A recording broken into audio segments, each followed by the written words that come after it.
नासिक के टीसीएस दफ्तर में हुई धर्मांतरण वाली साजिश करेंगे, जिसकी जांच अब तेज हो गई है। एसआईटी मामले की जांच कर रही है और अब तक इस केस में 9 आरोपियों की गिरफ्तारी हो चुकी है। इस मामले में राष्ट्रीय महिला आयोग की भी एंट्री हो गई है।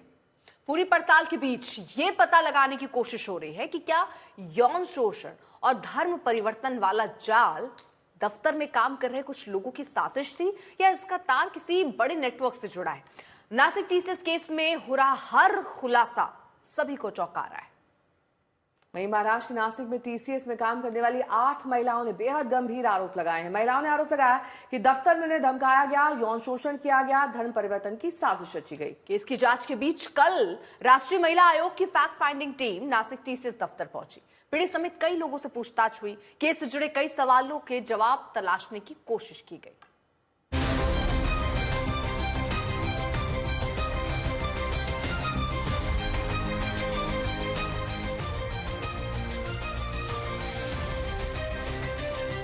नासिक टीसीएस दफ्तर में धर्मांतरण वाली साजिश का खुलासा हुआ। जांच तेज हुई तो पूरे नेटवर्क की एक एक परतें खुलने लगी।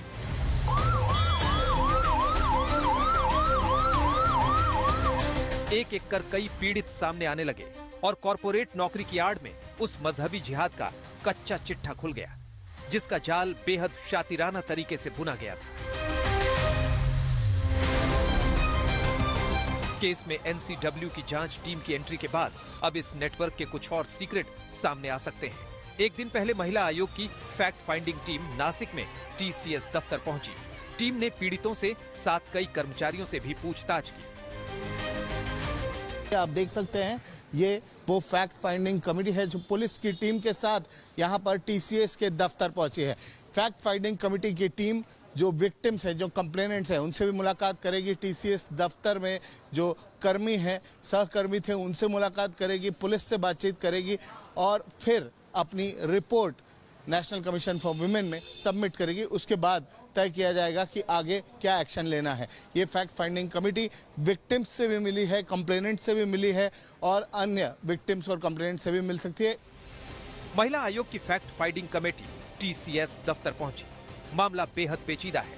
कई पीड़ितों के आरोप बेहद गंभीर है। माना यह भी जा रहा है कि यौन उत्पीड़न और धर्म परिवर्तन के जाल के खुलासे के बाद कुछ और पीड़ित भी सामने आ सकते हैं। विक्टिम से मिले हैं, आज भी विक्टिम से मिलेंगे, बाकी सब स्टेक होल्डर से बात करेंगे, उसके बाद एक रिपोर्ट सबमिट करेंगे। आप और कितने दिन आप लोग जो फैक्ट फाइंडिंग पैनल है यहाँ पर? अभी आप देखिए, सब स्टेक होल्डर से मिलने में जो समय लगेगा वो लगेगा हमें, but very revealing and it's a very sensitive issue. करीब 7 घंटे fact finding team Nashik NIA की दफ्तर में रही। केस से जुड़े तमाम सवालों को लेकर जानकारी हासिल की।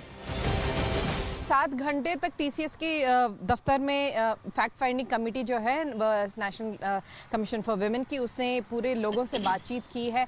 बहुत सारी चीज़ें जो इस मामले में जो पुलिस क्योंकि इन्वेस्टिगेशन कर रही है उसको भी नज़रअंदाज तो फैक्ट फाइंडिंग कमेटी तो नहीं कर सकती, तो उसको भी लेकर साथ ही अपनी जो जांच पड़ताल है उसको भी आगे तेज कर रही है और उस पर पता करने की कोशिश कर रही है कि आखिर क्या और भी लोगों का इन्वॉल्वमेंट है, क्या सिर्फ वही हैं जो जिन लोगों को इन्वेस्टिगेशन में पिन पॉइंट किया गया है। एसआईटी पहले ही केस की जांच तेज कर चुकी है।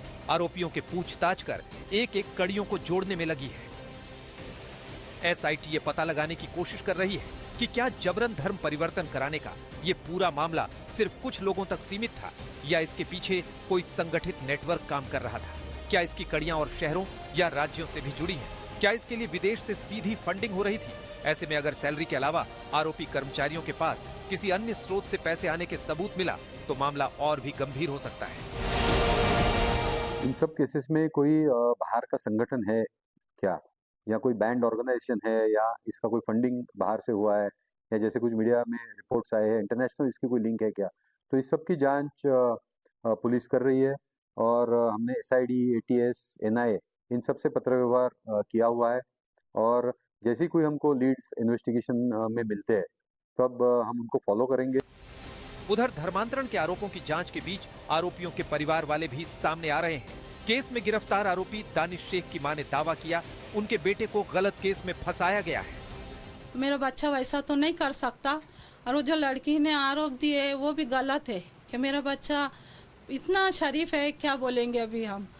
और स्कूल में कॉलेज में मेरे बच्चे का ऐसा रिकॉर्ड भी ख़राब नहीं है कि बाबा ऐसा कर सकता वो। महाराष्ट्र के नासिक के टीसीएस दफ्तर में इस पूरे मामले का खुलासा तब हुआ था जब एक स्थानीय सूचना के आधार पर पुलिस ने कंपनी कैंपस में 4 महिला कांस्टेबलों को गुप्त रूप से तैनात किया, जिसके बाद महिला कांस्टेबलों ने हाउसकीपिंग स्टाफ के रूप में काम करते हुए अंदर की गतिविधियों पर नजर रखी, जिसके बाद ये सनसनीखेज खुलासे हुए। इस केस में अब तक जिन 9 पीड़ितों ने एफआईआर दर्ज कराई है, उसमें रेप, शादी का झांसा देकर यौन उत्पीड़न और हिंदू देवी देवताओं पर अश्लील टिप्पणी करने, नॉनवेज खाने और नमाज पढ़ने के लिए मजबूर करने जैसे गंभीर आरोप हैं। आरोप के मुताबिक आरोपी टीम लीडर कर्मचारियों पर इस्लामी रीति रिवाज अपनाने का दबाव डाल रहे थे। इस केस के कई आरोपी पुलिस की गिरफ्त में हैं। पूछताछ में सनसनीखेज खुलासे हो रहे हैं। पुलिस तफ्तीश में जुटी है ताकि हर आरोपी पर शिकंजा कसा जा सके, कॉर्पोरेट दफ्तर में रची गई इस साजिश का पूरा सच सामने आ सके। दिव्येश सिंह के साथ विद्या,